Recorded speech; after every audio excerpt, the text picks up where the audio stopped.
Hello students, welcome back to my channel. ఈరోజు పాలంక్విన్ bearers అనేటువంటి poem గురించి మనం చాలా డీటెయిల్గా తెలుసుకుందాం. ఇది డిఎస్సి సిలబస్లో ఉన్నటువంటి లెసన్ అనమాట. సో యాక్చువల్లీ ఇది పోయం, దీన్ని రాసినటువంటి వారు సరోజినీ నాయుడు గారు అనమాట. సో దాని గురించి మనం చాలా విషయాలు ఈరోజు ఈ వీడియో ద్వారా తెలుసుకుందాం.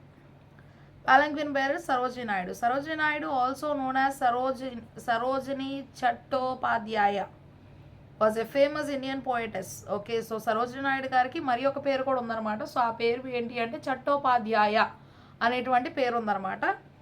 మరి was a famous Indian poet, ఆవిడ చాలా ప్రసిద్ధి చెందినటువంటి భారతీయ కవయిత్రి అనమాట.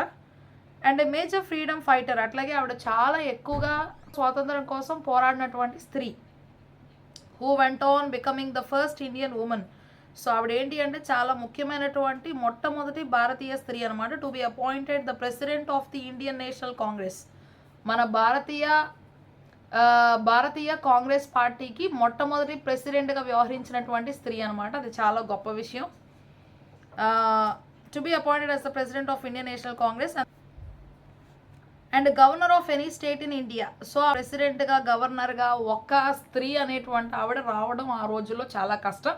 కానీ సరోజినీ నాయుడు గారు ప్రెసిడెంట్గా, గవర్నర్గా ఒక రాష్ట్రానికి ఆవిడ చలామణి అవటం అనేటువంటిది చాలా గొప్ప విషయం అనమాట.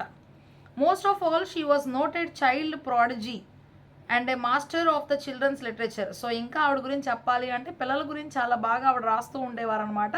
సో పిల్లలకి కావాల్సినటువంటి ఆ యొక్క లిటరేచర్, సాహిత్యం అనేటువంటిది చాలా బాగా రాసినటువంటి స్త్రీ అని మనం చెప్పుకోవాలి. Naidu was given a sobriquet Bharat Kokila. Okay, so ఆవిడకి ఇంకొక టైటిల్ అనేటువంటిది కూడా ఇచ్చారనమాట. సో భారతదేశానికి ఉన్నటువంటి కోకిల, ద నైటింగేల్ ఆఫ్ ఇండియా అంటారు.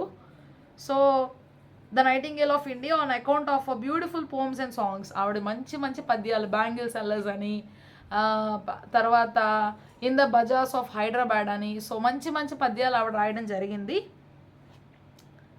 అందుకని ఆవిడకి అంత మంచి టైటిల్ అనేటువంటిది ఇచ్చారు. Some of her best books that established her as a potent writer include the golden threshold, the gift of India and the broken wing. ఇవన్నీ కూడా అనమాట. సో ఆవిడ అంత మంచి పోయెట్గా, అంత మంచి రైటర్గా మనందరికీ కూడా గుర్తుండిపోవడానికి గల కారణం ఏంటి అంటే ఆవిడ రాసినటువంటి వర్క్స్ అనమాట. సో అవన్నీ కూడా ఆవిడని చాలా గొప్ప వ్యక్తిగా చేసినవి. And active participant of the Indian independence movement, అట్లాగే భారతీయ స్వాతంత్ర ఉద్యమంలో కూడా ఈవిడ చక్కగా పాల్గొన్నటువంటి మంచి స్త్రీ అని చెప్పుకోవాలన్నమాట.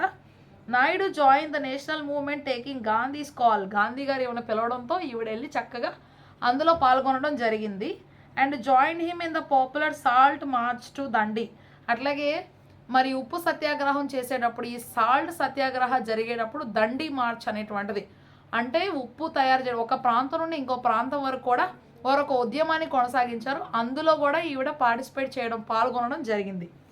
With the Indian independence in 1947, Sarojini Naidu was made the governor of the Uttar Pradesh in the wake of her contribution to the movement. ఇంత బాగా ఆవిడ శ్రమించింది, కష్టపడింది కాబట్టి ఉత్తరప్రదేశ్కి ఆవిడ గవర్నర్గా వ్యవహరించారనమాట. ఎప్పుడు మన యొక్క స్వాతంత్రం వచ్చినటువంటి తర్వాత.